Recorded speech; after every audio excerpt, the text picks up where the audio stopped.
your investigation is concluded and I can move forward with my reporting then? Well, I would. I'm not an investigator. I'm a Wall Street analyst, right? I mean, I build financial models for a living. Okay, so I'm not. I am in no way equipped in any way, shape, or form to investigate, child molestation charges from 20 years ago. I wouldn't even know where to start. Well, I know, but I think that's the term you used in my emails, that you were going to investigate or look research. Research maybe was the term. I'm sorry, I used the wrong.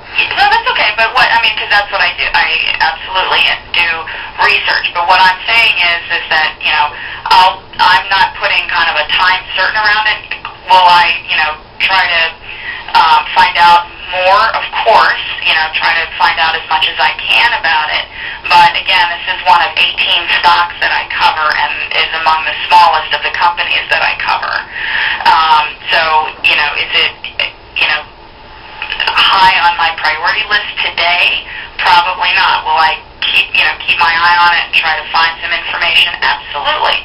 Absolutely. But, I guess the bottom line is I hope I've helped you sort of understand how the street may or may not view these kinds of situations as opposed to, commenting specifically about this situation. Okay. And I don't want you to quote me in any of your articles on this particular situation because I am not equipped to say anything meaningful. I don't, it's sort of like a blank chalkboard. I just don't know. Well, I can't go there, Paul. I mean, we did an interview, and I want to use your quotes, and you have, Roger, you haven't even told me in what capacity you want to quote me.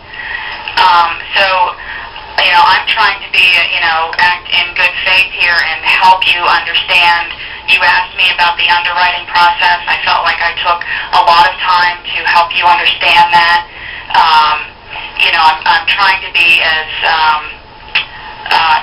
open and factual as I can be, but I also would like that same respect in return. I'm not equipped to be quoted on this particular situation because I'm not knowledgeable enough about it. Well, you've interacted with journalists quite a bit, from what I understand, and absolutely. I'm quoted in the Wall Street Journal often, and local press, etc. And the normal course of action is they will send me the quote that they're planning to use and ask me if it accurately reflects our discussion, or is there something about it that I think needs to be changed. That is a normal course of my interaction with the press, anyway.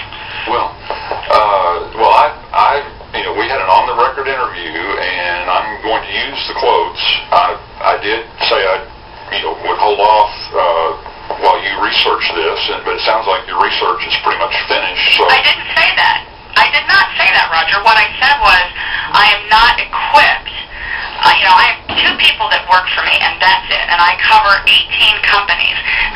To do this kind of research accurately would take weeks and a team of people, which I do not have. So will I do my best to keep trying to learn about it and find out what I can? Of course. But I'm not in a position to comment on this specific situation without doing my own research. And I'm not in a position of putting a finite timeline around having that happen. And, I didn't really expect you to comment on the specifics or, to do an investigation, because I already know. I've done the investigation. I can't comment on what you know, right? You called and asked me some questions first about what is the underwriting process and how important is a CEO's, I think the way you said it was how important is a CEO's reputation. Right. Right? Which we had a general discussion about. But for you to quote me specifically on anything about Mr. Rollins or Campus Crest or anything like that in the context of his personal life, I am not in a position to do that because I don't know. If I knew something or if I had a definitive opinion that I've written about before, I would tell you. I just don't. I don't have it. Yeah. I can't comment on something I don't know about. I mean, I guess a lot of people but do all day long on television, but I beg your pardon. Well, you did comment, though, on how investors might see this. And, you know, we talked about the fact it involved young people, both, and that's relevant. And it was on the record, and I'm going to use it. Well, I think that's very unfortunate, Roger. I will, if I get calls on it, I will dispute that.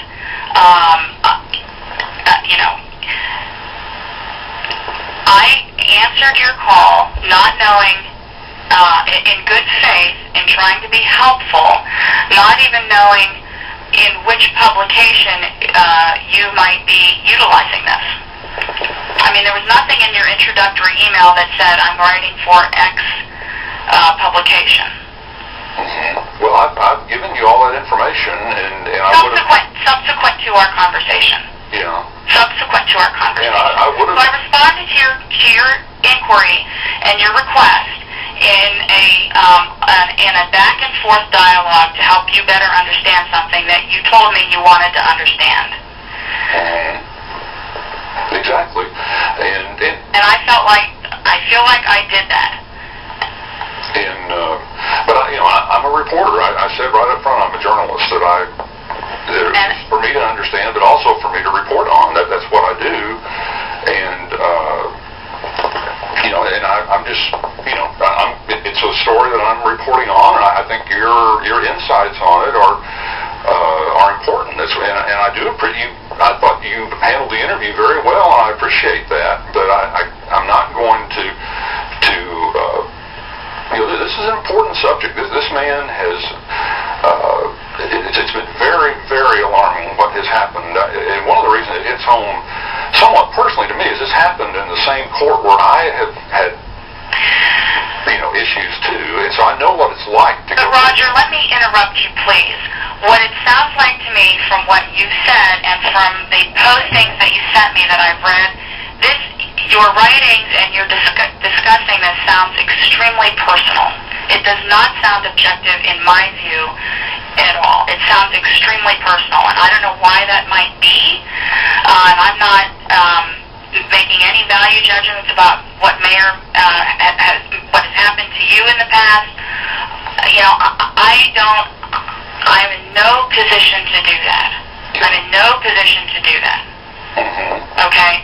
But I'm saying from my perspective, a total stranger reads stuff all day long. That's all I do is process information about, companies and industries and sectors, etc. I'm telling you that your writing does not appear to be objective. It appears to be very personal. And so once I saw that, it made me very concerned about your motives for calling me and wanting to quote me about this particular situation. Mm-hmm. So which is why I'm respectfully asking you again to not quote me with respect to Campus Crest or Ted Rollins. Mm-hmm. Well, I respect the request, but it's going to be denied. I'm going to move forward with my reporting, and I hope you're certainly. I hope we can maintain a relationship if we need to. But I can just tell you, there's nothing personal about my reporting on Ted Rollins. I never met the man. I talked with him once on the phone. He was insulting, but that's fine. I mean, I've had people insult me before. And really, my experience in the same court is neither here nor there. It's just that... But you were the person that raised it. I wouldn't have known that. Well, what you said. It's on my blog. I mean, I'm not telling you anything I haven't written before, but... Yes, exactly. That's what I'm saying. I'm not... It appears to me, as a complete stranger, that you have very strong opinions about this person. Mm-hmm. That you, I think, were calling for some substantiation of that I refuse, will not, cannot provide you. No, I don't really need any substantiation. I just wanted to know how, since you have an affiliation with Campus Crest, how people in the investment world view this kind of thing, and that's what we've discussed. And that's in really hypothetical terms. Remember, the way I characterized it was in hypothetical terms. Well, I don't know if it was in hypothetical. I mean, It absolutely was. I was specifically asking you about Ted Rollins.